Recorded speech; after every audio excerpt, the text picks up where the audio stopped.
Oh my god. Love it. So you didn't know we were going to start this far back? So are those like newer guys or are those the old guys? Those are the super old, like, those are the old, like, guys. Hey, that looks like the back of my dog. Okay, so this is Sheik, Rob, and Paul, and Marty making sound effects. Now we're out on the road? Who thought this was going to be cool? It's like myth. Oh yeah, my well God. of course, because that's what it was. This based is off the myth dance. And there's like one of the old busted up bunkers. Now, was that made out of like igloo blocks? No, I think it was just busted up. Okay. Is that the Floating. Hummer? And the Hummer. Yeah, the Hummer. That's the first version of the Warthog, I guess, huh? Yes. Yeah, and there's the old version of the Ghost. Yeah, so the one right to the left corner in the gray, right next to the Jeep.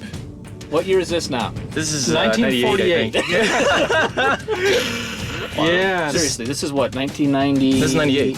Hey, we had detail objects back then? What Wow. detail objects are you talking There, look about? at the ground, see? Ah, The old broken broken The little railroad track. There's a railroad That's a track. little prelude to what happens in the future. See, that's Oh, the there's old... the Warthog. Oh man, is look like at the looking old more like stealth the tank that Warthog. never got in the game. Yeah. Well, look, I mean, the guy still has the assault rifle across his shoulders. Yeah, that still looks cool, man. I don't know why everybody says that still looks cool. So that looks like a warthog. Yeah, it's a Warthog. Kind of. I mean, the textures are so low res. I mean, that's cool, you know. Yeah, I think we were using 128s or something Yeah. at that point. Whoa. And people probably want to know why we switched from third person to first person. Because Jason, Well, he was the one that was dead set against first person for a long time. yeah, and then right? he's like, hey, wait, we can't make third person work. Hey, let's change it back. That's what happens when your lead is a crack addict. Oh, dang. That was Paul Russell, former Bungie employee. The control room. The old control room. Yeah. Yeah, boy, I have a sense of awe. Dude, this is cool. Oh, what's up at the? Oh, yeah, this is that's the first right, time we that's had the big mirror. mirror and right? stuff. Yeah. Oh, Here we go. This is macros. 99. Oh, yeah, that's right. Oh man. So we actually tried to play Watch out for that tank. multiplayer on this thing with third person once, and then it's just impossible. It just to keep turned people. into a like grenade juggling act. Yeah, just because you just can't, you couldn't aim for crap. Yeah. Now does that? Yeah, that actually had like the disintegrating belt. It created like twice as many particles as it Oh, really? needed to. Yeah. Oh, that was Inside. nice. Yeah. Yeah, I He was remember we being had trouble smooth transitions. transitioning between the exterior Hey, new control engine room. and the interior engine. Yeah. Let's look at all the It's getting close. hologram thing. What happens when you paint it? Yeah, look at that hologram. Wow. Yeah, none of this stuff ever got used in the Ever got original ones. used. Uh-oh. Oh, this Getting is closer. actually had the map up in the upper. Oh, this is the E3 one. This is the E3. Right. Yeah. E3 2000. Yep. There's It's some still repairing PC going though. on there. Yes. I mean, I kind of like the old ones where the reflection maps weren't circular; it was just planar. That was cooler. Boy, that's when the artist knew like how to how draw this- skies, though. I feel moist. Oh man, I feel Cannon off the back. good. We would have had like 30 different guns in that thing. That's right. If Yeah. it would have been up to me. Yeah. Go in the water. Go in the water. Well, you I'll know, see it's everyone like, go in the come on water. to Microsoft and oh, by the look, way, you nothing. only have 5 months to make your game. Well, it was either that or never release it and Yeah. then go No, look no. for other jobs. All right, man. Here we are. Yeah. Everybody out. Yeah, as you can tell, there's no AI at all. Everything was scripted in E3. What? Are you saying E3 was smoking mirrors? We outsourced it to a post-production house. To Henson. Okay, Rob. Wow. Okay, Yeah, Rob, there's what's that? the alien sniper rifle, the plasma sniper rifle. Here's the old AR. Oh, and here's the anti-air rocket launcher. It's got that magic pocket that can fill up with anything. Yeah, there it goes. It doesn't Oh, explode. There's the pistol.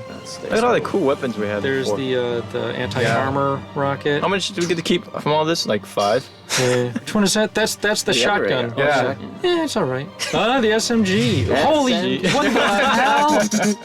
Nice effect. It's a Is that fire cheap? hazard. What? This is it? What? This is it? Bet you can't stick it.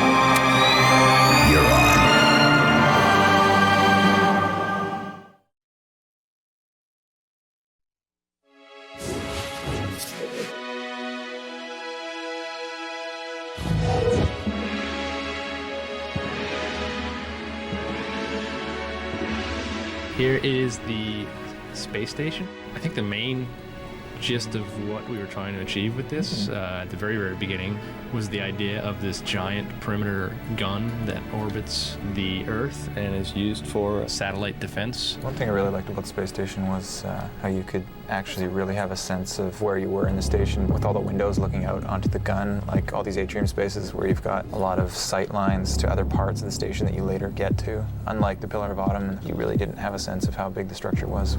That leads us onto Old Mombasa. We had a lot of destruction present in this to really try to set the mood of the Earth being under attack. It was sort of an inspiration of what would an old ethnic neighborhood look like in the future. So a lot of stuff has been retrofitted with wires, and it was a nice way to transitions into the newer architecture, which you eventually get to after you play through the beach and the tunnels and all that. And you eventually end up over what we call New Mombasa. A lot of the look and feel of the city was based on either concepts that were painted or from actual photographs of the current city of Mombasa that exists in Kenya. And so that's why it seems familiar. At the same time, we've tried to add as simply as possible signs of 500 years of human advance. It sort of still harkens to the arcology concept that Chris Lee was working on a long time ago for the E3. You'll see a lot of architecture here, like this large bridge. There's some highway sections, and then the new city. And the reason why the arcology was replaced is because it was such a massive structure that you really felt like you were just in a gray metal canyon and not in a living city nearly as much as the new level. So hopefully it was a change for the better. Gas Giant. Dave's baby. His big, worked on this big for baby. Too long, too many years. It was satisfying to play through it. I played through it today, and I think successfully. The production half of it feels like, okay, this is where they're moving these odd canisters full of gas that they're farming. I think there's a good transition from that to the research area where this predates the Halos. Their idea for this is where they first sort of came into contact with the flood and had this horrible potential war in front of them, or infestation. Okay, here we go. Sentinel Wall. This is where things start to cook up story-wise. This wall was built by the Forerunners to keep the flood quarantined into a specific area on Delta Halo.